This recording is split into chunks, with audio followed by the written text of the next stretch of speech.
Kwa wewe ambaye ulikuwa unatafuta kazi, basi nafasi za kazi zimeweza kutangazwa halmashauri ya jiji la Mbeya.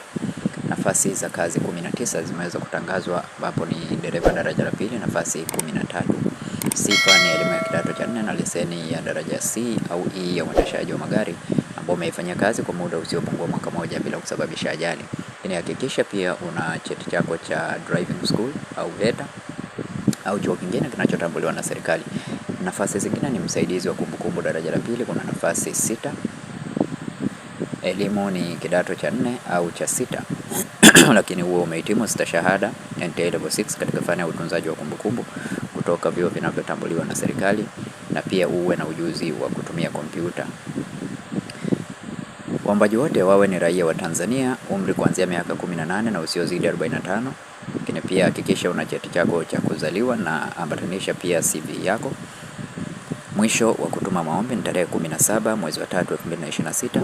Kumbuka kuambatanisha barua yako ya maombi ya kazi iliyosainiwa pamoja na vyeti vya elimu. Barua hiyo elekezwe kwa mkurugenzi wa jiji, halmashauri ya jiji la Mbeya, SLP 149 Mbeya. Na kumbuka maombi yote yanatumwa kupitia mfumo wa kielektroniki, yani mfumo wa recruitment portal au ajira portal.